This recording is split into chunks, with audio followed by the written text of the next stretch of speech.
That's why they call her sugar.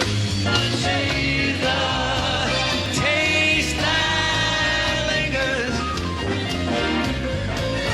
Lift your fingers, words can't suffice. She's paradise.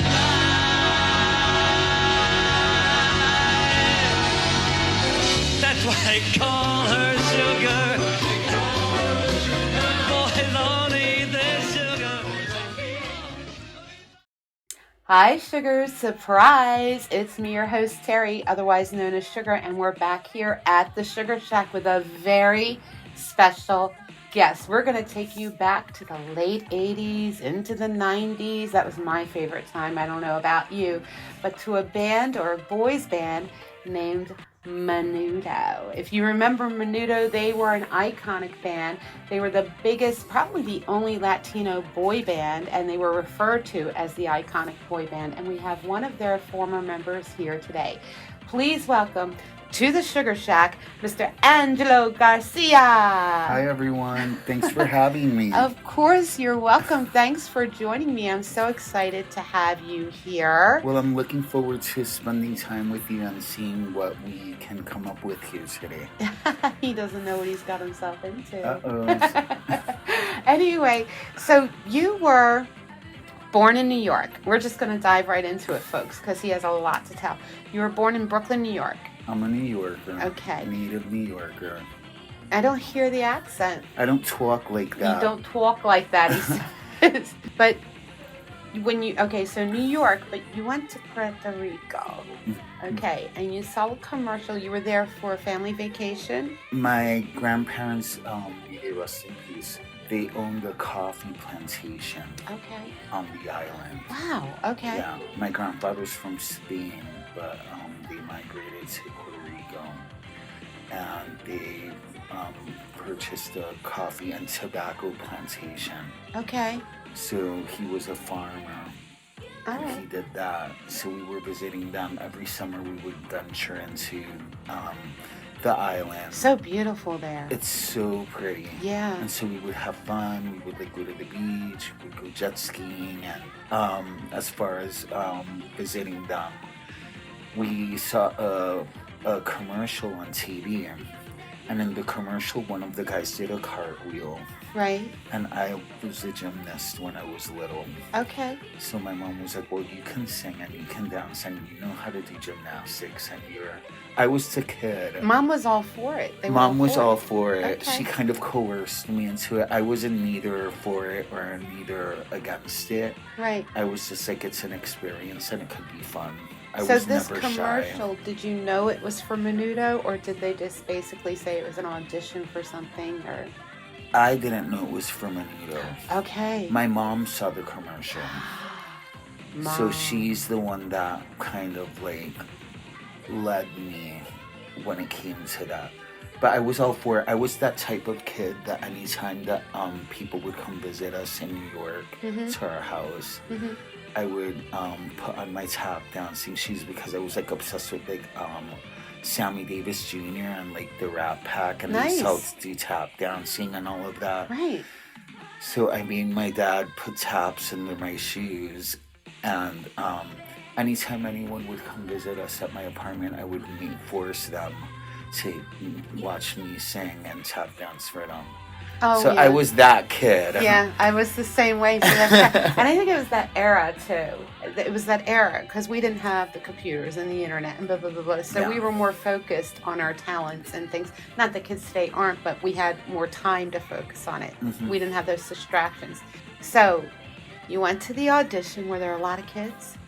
I went to the audition. I think they probably auditioned like maybe like over like 10,000 kids. Because that's when Menudo started venturing. Because when Menudo started, Menudo's a Puerto Rican boy band. So I was lucky that I had Puerto Rican descent because of my grandparents migrating to the island. Right. Because of that, I wouldn't have even been eligible to audition because at that time it was strictly a Puerto Rican boy band. Right. So they auditioned a lot of kids, but during that time, they started venturing out into different Latino ethnicities. So they were auditioning Cuban boys, they were auditioning Mexican boys, they were auditioning. As long as you fit the bill. Yeah, as long as you Right. fit the bill. Right. Then they weren't discriminating, and they were no longer keeping it exclusively a Puerto Rican boy band.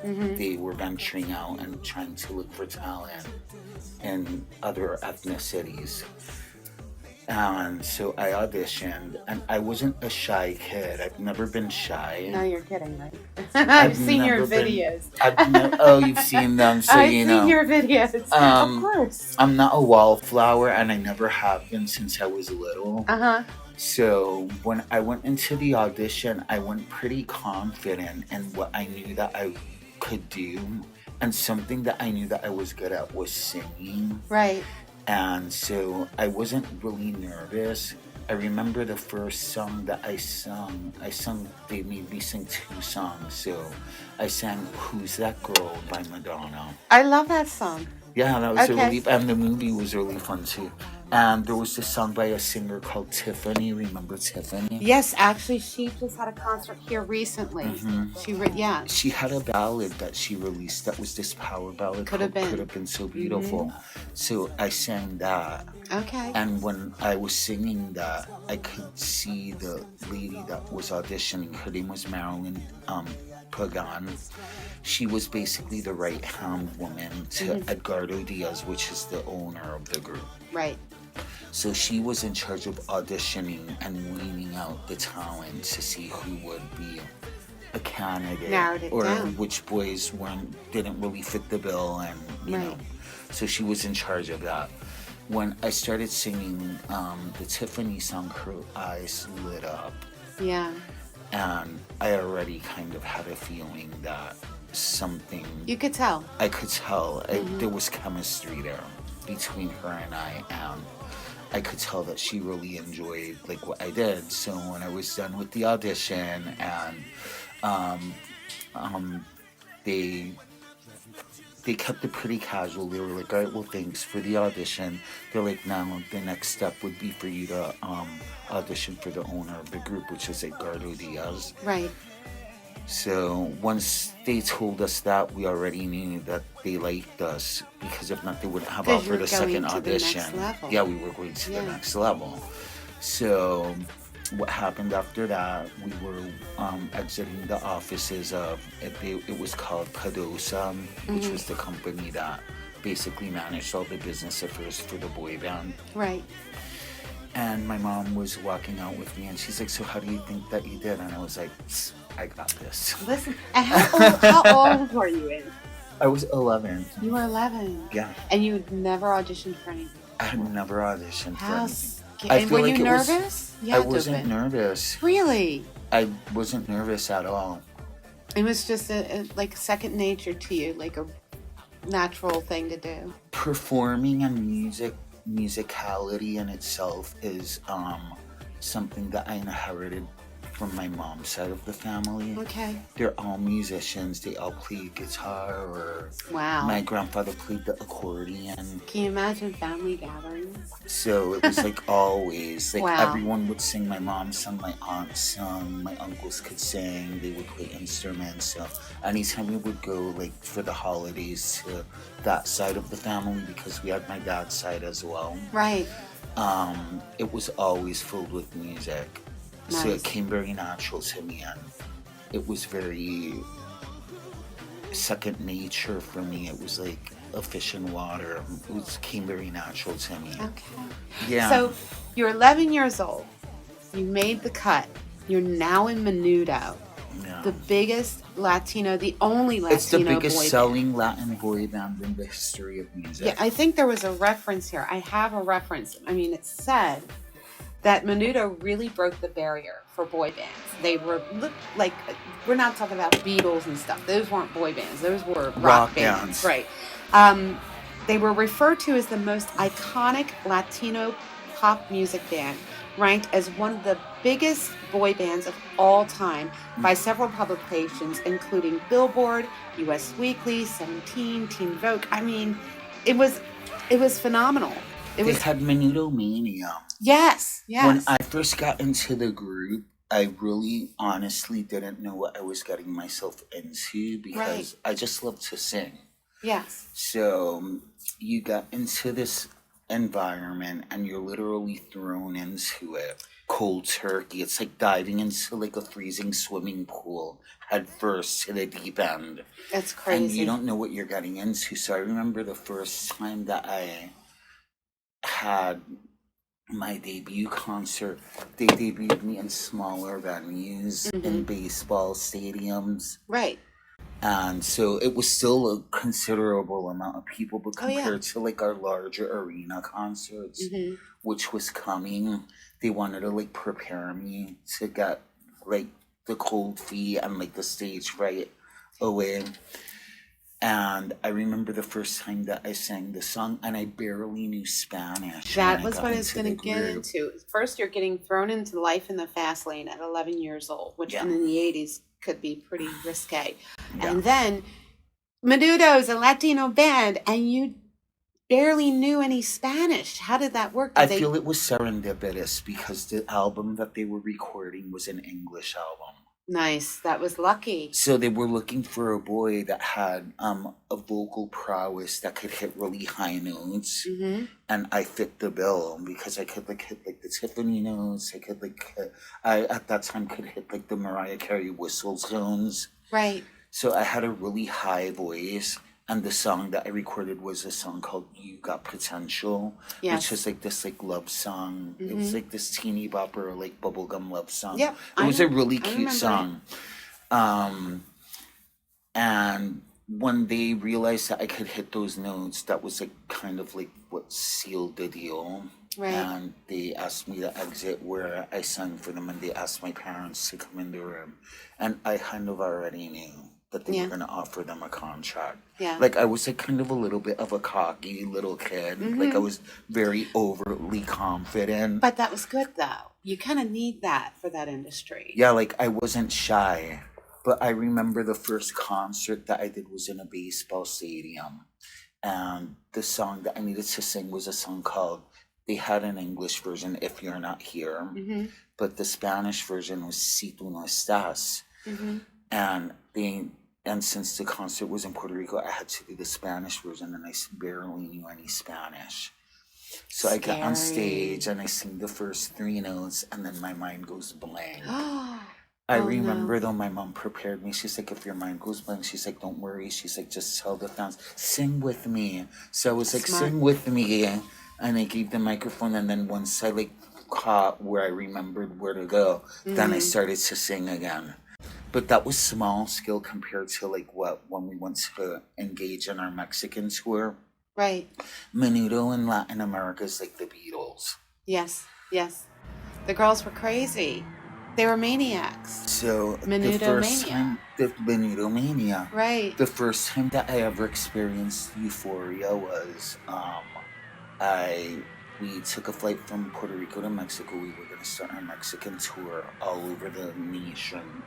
It was like sold out like tour, and we were doing big arenas, so it was like a totally different ball game. I wasn't used to The that. screams were deafening, weren't they? It was, and back then we didn't have the You didn't have the earpieces, so made it more difficult to hear yourself. Yeah, it makes it a lot more difficult to hear yourself, and then the echo, it delays. So it can be a little bit confusing. Tricky. At times. It's very tricky. So I want to get into, you were with the band 3 years? I thought it was longer. It felt longer. You were coming into the band as they were kind of weaning Ricky Martin out of the band. Yeah, I recorded one album. I keep saying band, it's a group. They didn't do instruments. It was a boy group. It was a group of boys. Okay.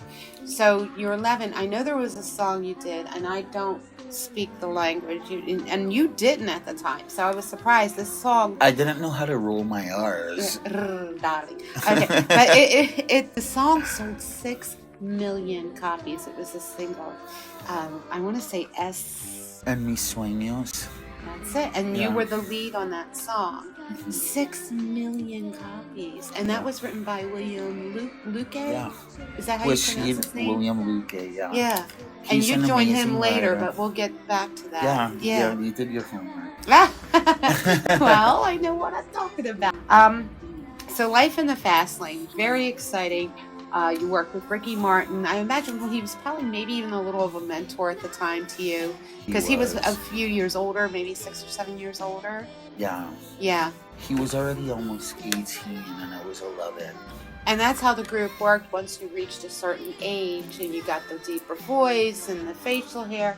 They used to, like, when Menudo first started, I think that at 16 they would give them a farewell concert and introduce a new member. Yeah. The manager was genius marketing when it came to that because he kept the group young. Right. And what Menudo means is small change. Yeah. Something small, something young. It also means the youth. Right. So he kept the group young, but then at a certain point he changed that rule because he's like, at 18 you can still look really young. Exactly. So he kept them until they started to look a little bit out of place with the other members. Yeah, they would keep replacing the members as the ones got older and started to look it. And they would keep them young, yeah, exactly. So, what I'm going to show you right now, it's a cute clip. I love this clip. It's one of the favorites that I saw of Angelo, Regis, and Kathy Lee. Check this out. God, I remember that clip. Okay. Standing next to me from Puerto Rico, he's 16 now. Here's Ricky Martin. From Gainesville, Florida, 15 years old. Here's Sergio. 13 from New York City, Ruben. And here, born in Brooklyn and from Puerto Rico, Angelo. Angelo, look, he's the latest one, right? Yep. He's the baby now. Yeah, he's the when did he join you? 3 months ago, right? 3 months ago. Four months. 4 months ago. Now, aren't we missing one other guy? We're gonna be 4 for now. 4 from now on? Yeah, we're looking at another one, yeah. Ah, well, that's... And you're 11 years old, right? Yeah. Is that the youngest any group member's ever been? Not Ricky Menendez, when he joined the group, he was 9, so. Really? Wow, yeah. So you're from Brooklyn, huh? Yeah. Very good. I love this kid's face. Come here, Angelo. Stand next to Kathy. Now look at this. Now give me a 2-shot over here. They look like brother and sister. Aren't they?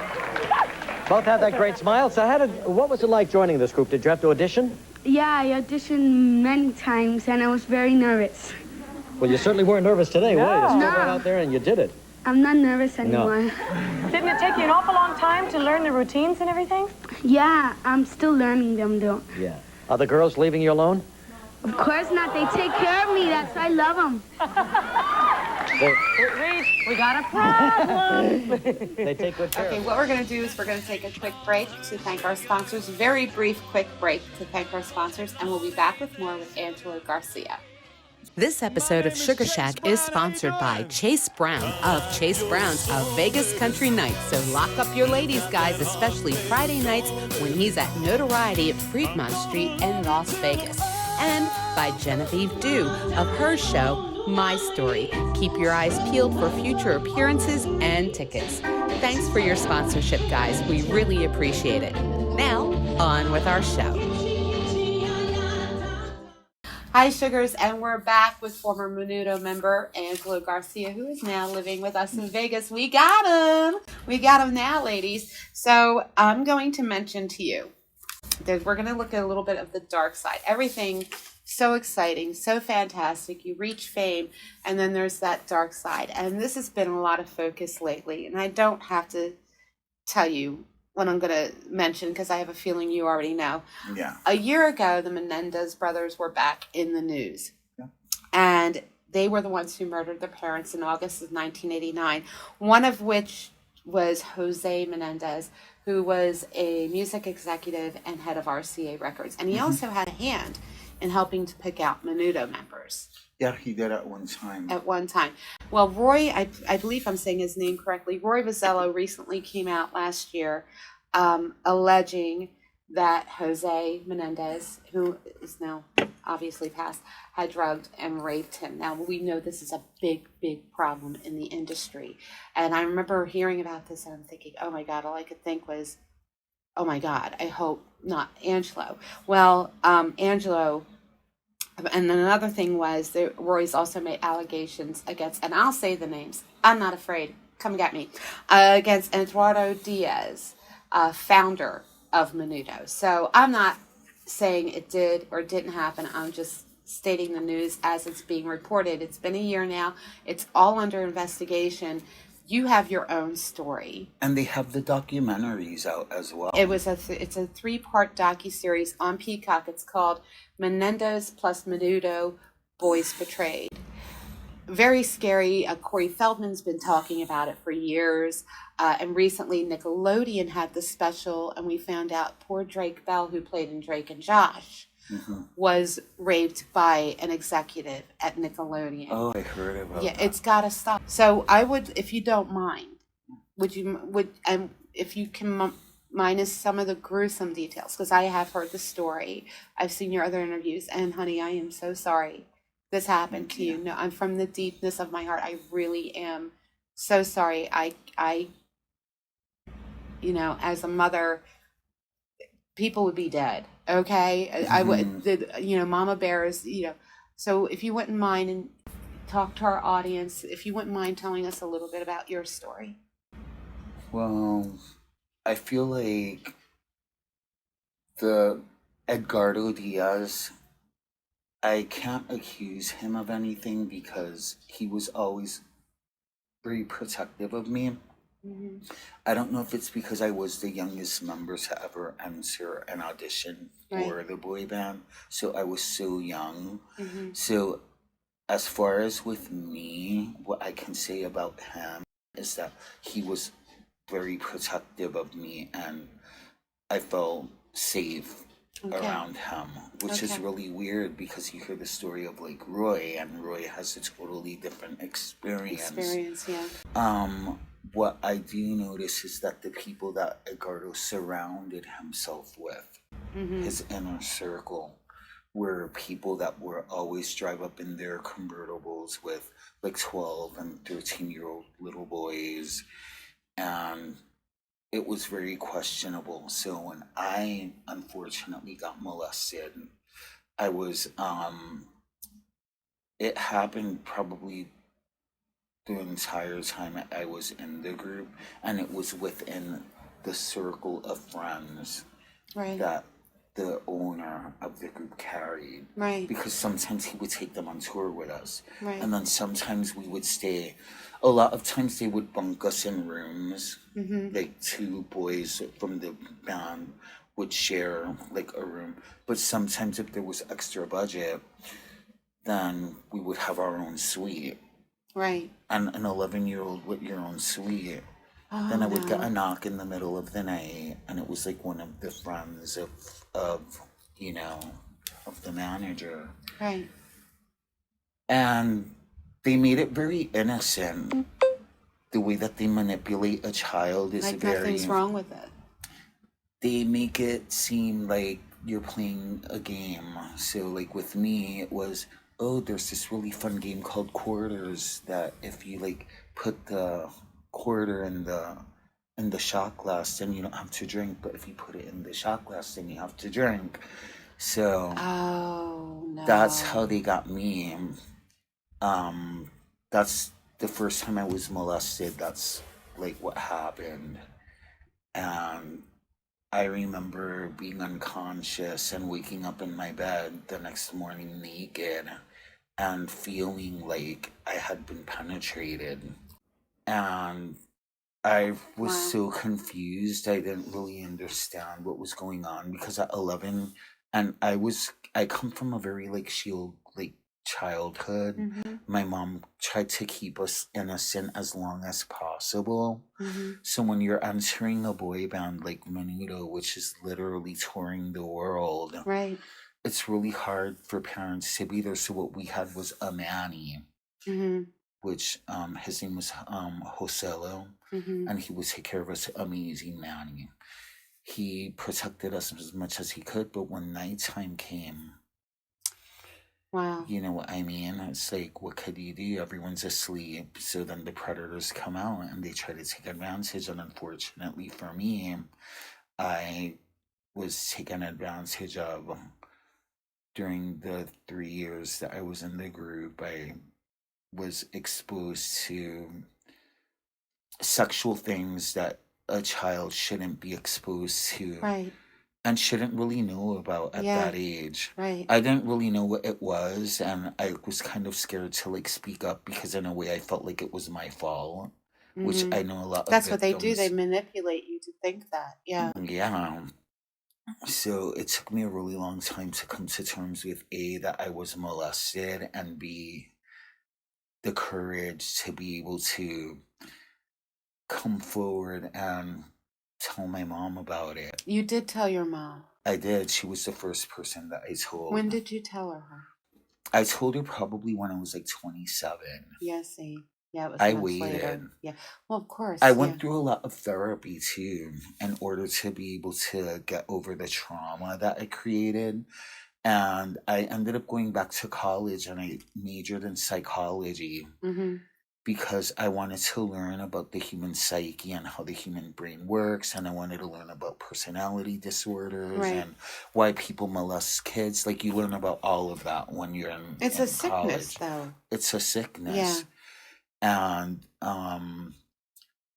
that was instrumental in helping me heal as well, because understanding the human mind and, you know, psychologically why people do the things that they do, most likely the people that molested me were molested when they were children. Yes. History Now, that repeats doesn't mean itself. everybody who's been molested is a molester now. That's just usually the ones who do that. It turns out that's their history. Yeah. That doesn't mean you're going to be a molester, Yeah. is what I'm trying to say. How did your mother take it? She didn't take it well. Yeah, that's. She I felt can it was imagine her the guilt. fault. Yes, and automatically. And I yes. told her, I was like, it wasn't your fault. What could you do? You were a mother of 3 kids. Right.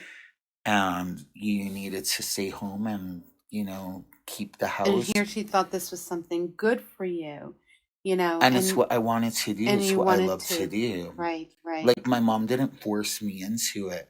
She may have coerced me in the beginning, but once she told me, I wanted to do it. You know what I mean? Right. It wasn't like she like was a stage mom that, because there's some stage parents that force their kids into entertainment.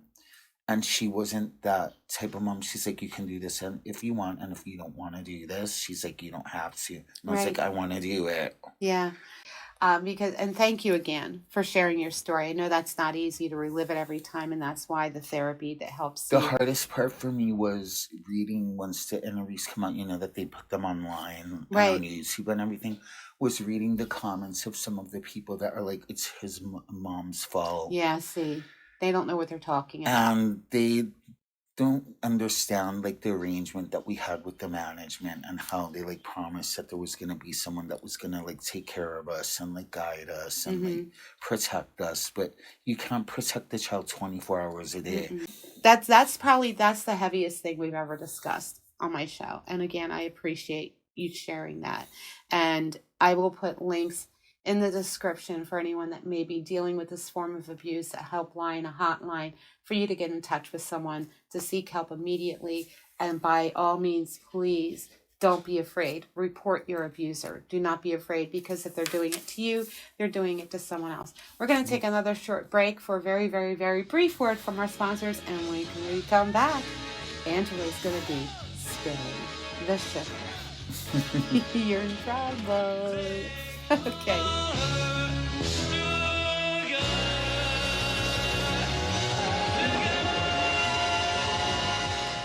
This episode of Sugar Shack is sponsored by Chase Brown of Chase Brown's of Vegas Country Nights. So lock up your ladies, guys, especially Friday nights when he's at Notoriety at Fremont Street in Las Vegas.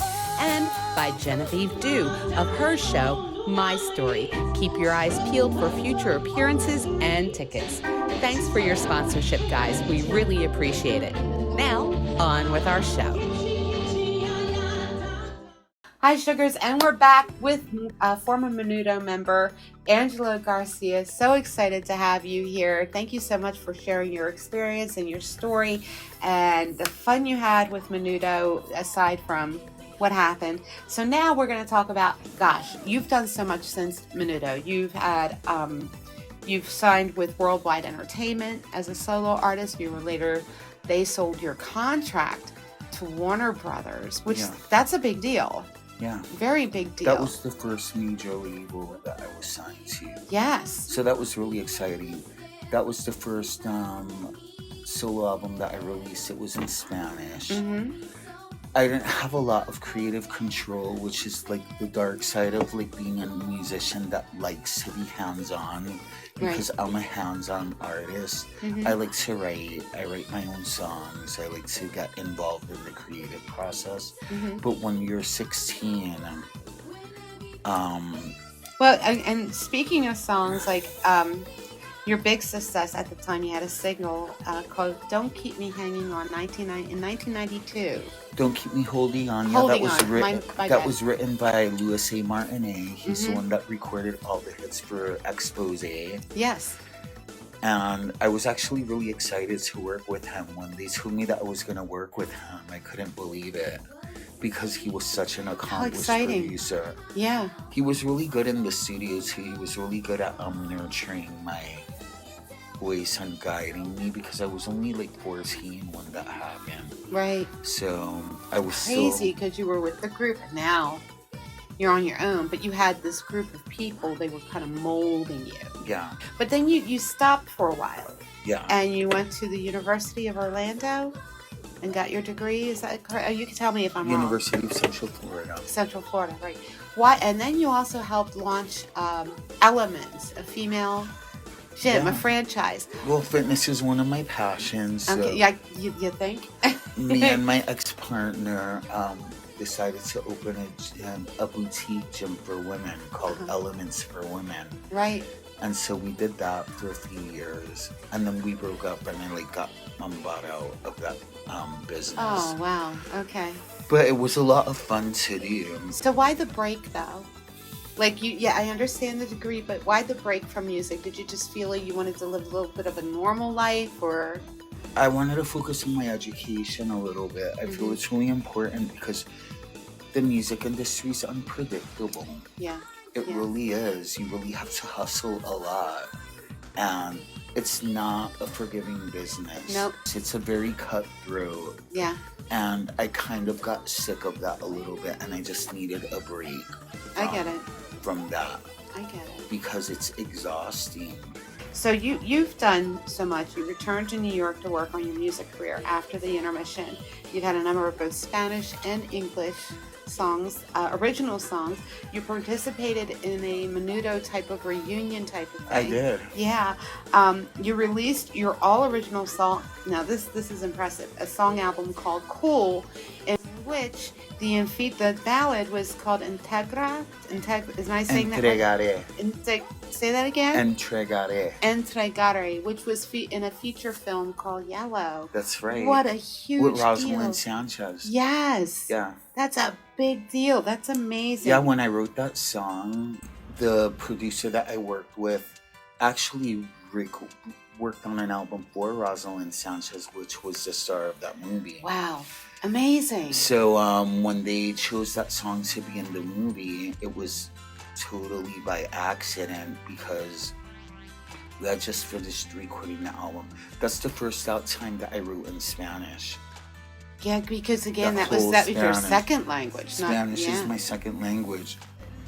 And look what happens. You get a song in a feature film. Yeah, it was so fun. How crazy. That album was really fun to record too. They were amazing producers. They were a lot of fun to work with in the studio. Now, Angelo, 2010 was a big year for you. And the reason I say that, there was an interview with Paragon Men. Oh, that's right. That's May 2010, a very huge year for you. You want to tell us why? That was the first time I posed semi-nude. They wanted me to pose nude, but I was like, you know what? There's some things that you should leave to the imagination. I've seen your videos. Stop being modest. There's nothing left to the imagination. Anyway, go ahead. I didn't mean to interrupt. I didn't want to do frontal nudity. Right. Like, it just was like not my comfort level, I felt like that was too much. Like, I like to push the envelope, but not that much. I've seen this man dancing on stage in his Speedos. You don't like to push the envelope? Yeah, I like it. Okay. But there's something about that interview, though. That was the first time that I came out. Thank you. As LGBTQ. Mm-hmm. And Ricky Martin didn't come out until after you had done that. You did your homework, didn't you? Everybody says it. Well, yes, of course. And I was a fan. I mean, the 80s that were my interview era. at that time didn't get a lot of like attention with the press, but the weird thing about it is that the minute that Ricky Martin came out, then everyone wanted to know my story. Yeah. So I was like being interviewed. I wonder if you inspired him. I had that thought because you came out and it was like, wow. And then it was a couple weeks later that he literally made his announcement. But for you, that had to be so freeing. I think it was 2 months after. 2 months, that's correct. Yes. He ended up coming out. I'm actually really happy that he did because it's really important for people in the LGBTQIA to have representation within the industry. And it's such a hard industry to break into as it is.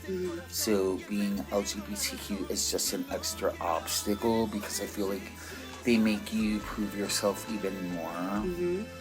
They try to typecast you, they try to put you in boxes when if you're an actor, right?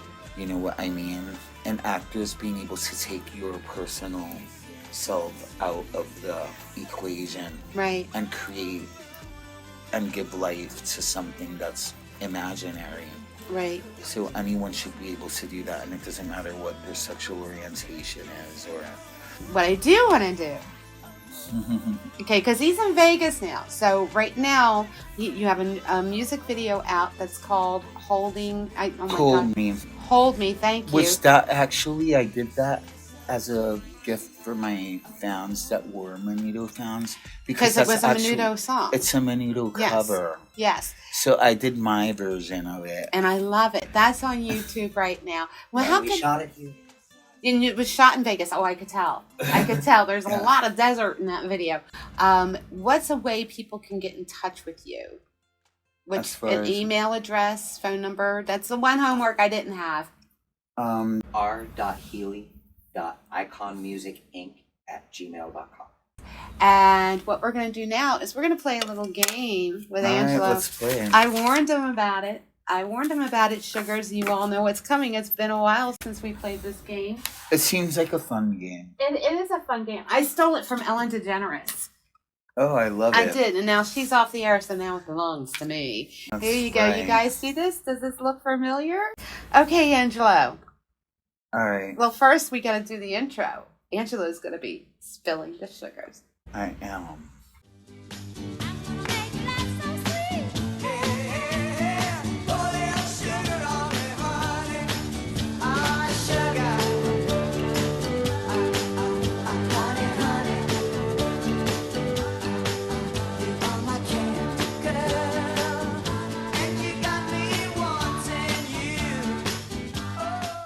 Okay.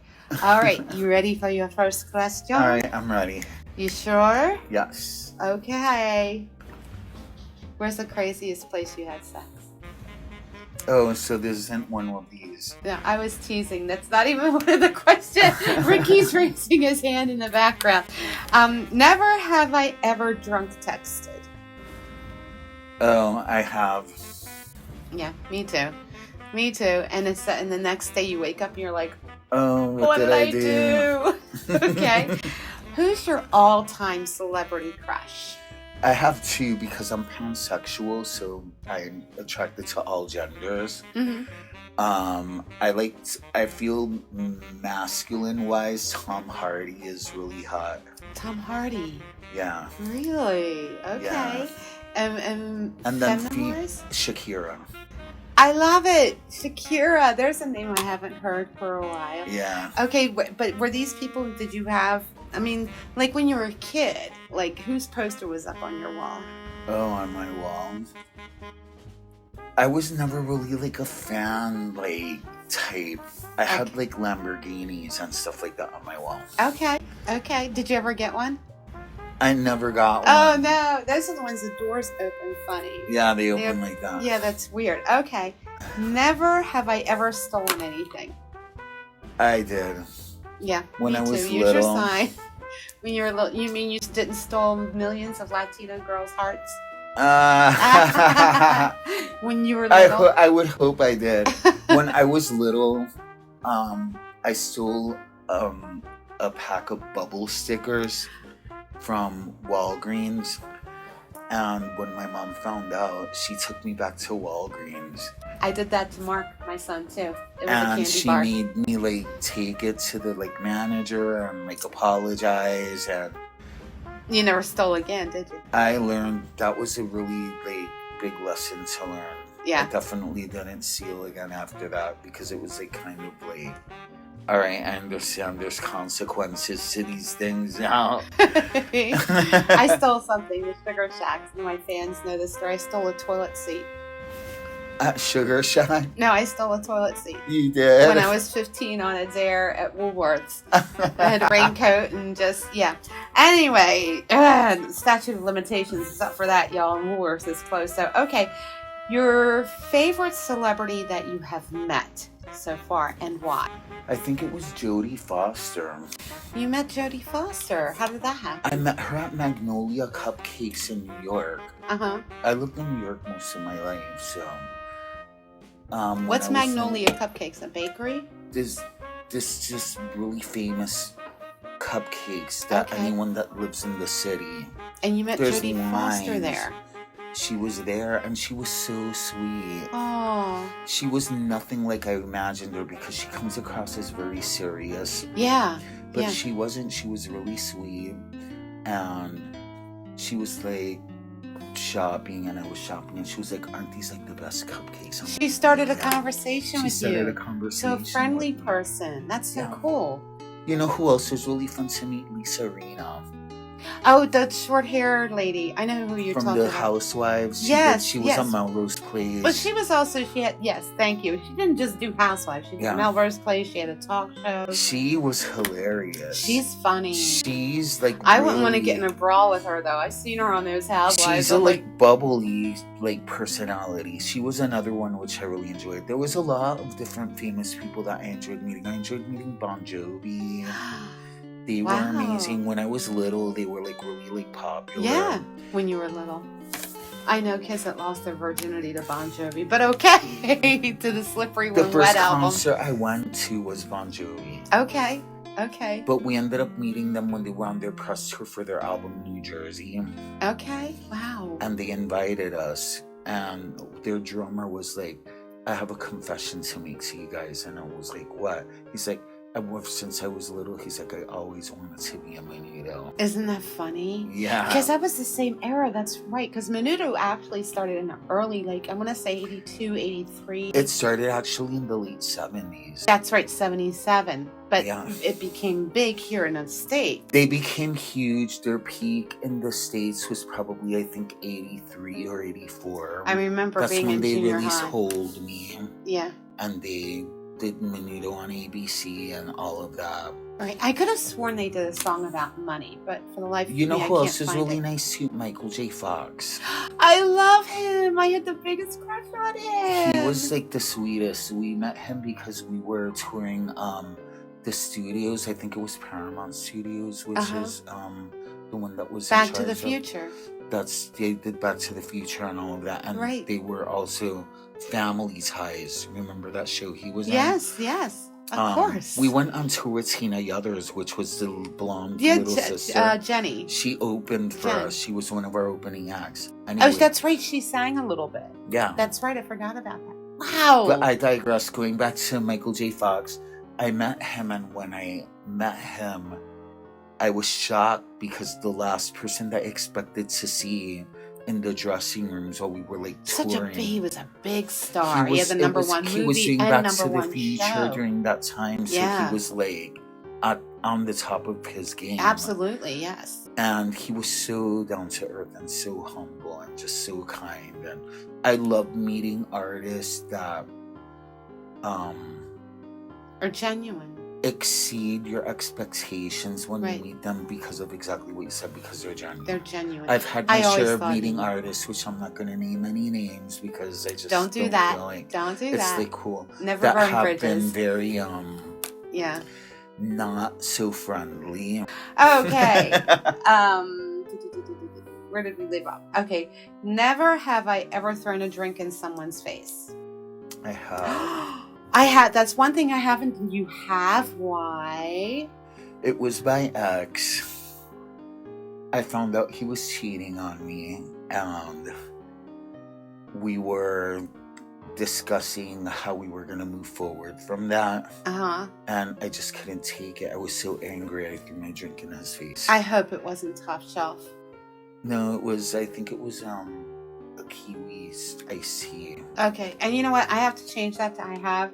My son Mark will tell you that when he used to get smart mouth with me, I would have my water and just be like... The very first time I did it to him, he was so shocked. It's like, what did you just do to me? So I guess that counts. Okay. A celebrity you would like to meet. That's still with us, and one that may have passed that you wish you would have met.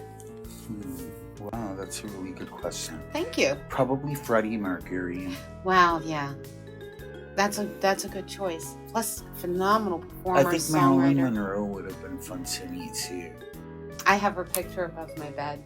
I do. I admire her a lot just because she was very tenacious. Mm-hmm. She knew like what she wanted, and she figured out a way to get it. She could walk down the street and nobody would recognize her, and she would tell her friend, watch this, and just change her persona. She could be wearing dungarees and a sweatshirt, change her persona, and all of a sudden she had that click, that magic. She had that like gravitational pull. Yeah. What a good towards people. choice. What a Yeah. good choice. Okay, let's see. Your most embarrassing moment in your career. Running around in Speedos on stage. No, I'm That's kidding. so I'm not kidding. embarrassing. I think that would be hard for maybe some people, but I was never I a loved it. Are you wallflower. kidding me? I loved Yeah. it. But have you ever fallen? Have you ever something really embarrassing that I has think happened? probably the most embarrassing thing was forgetting the song. Right, that's right. When you were a kid. And I forgot it 3 concerts And in how a many row. people were at that concert? There Probably was- 1,000 or 2, because you said there were smaller venues. It was a baseball stadium, so maybe there was like maybe 15,000 people. See, no, you're right. What about your most... Okay, wait, let's do a never have I ever. Never have I ever been in handcuffs. I have. For probably the same reasons you have. Yeah. To make sure my son doesn't watch this episode.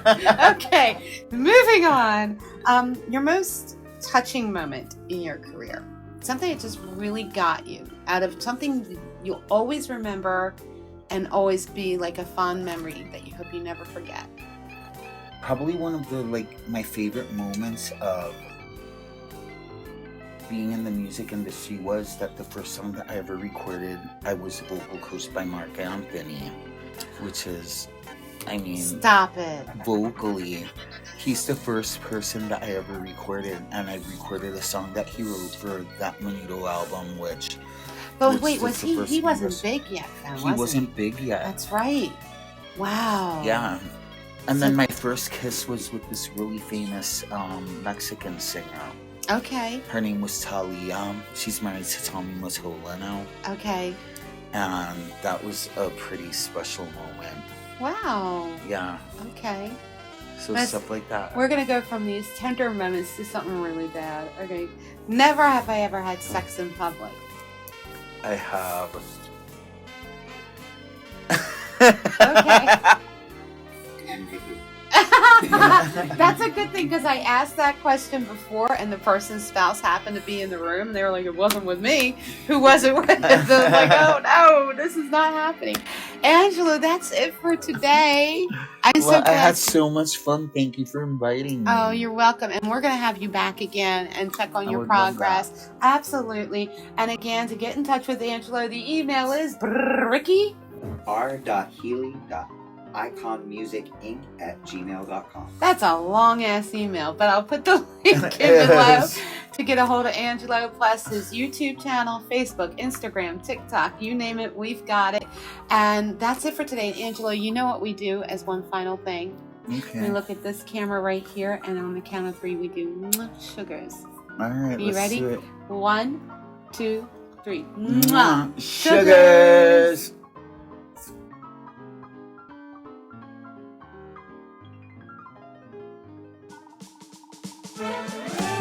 Camera speed. Sound production, take 1. Sugar Shack only on YouTube. So join us at 2 p.m. Las Vegas, 10 p.m. Vegas, and I hope to see you guys there. Sugars. You said Vegas twice. London. 2 p.m. Vegas, 10 p.m. London. Just want to invite all of you guys to join me and Terri Haley, otherwise known as Sugars, on our YouTube channel. What was it? And I want to invite you guys to join me, and be sure to join.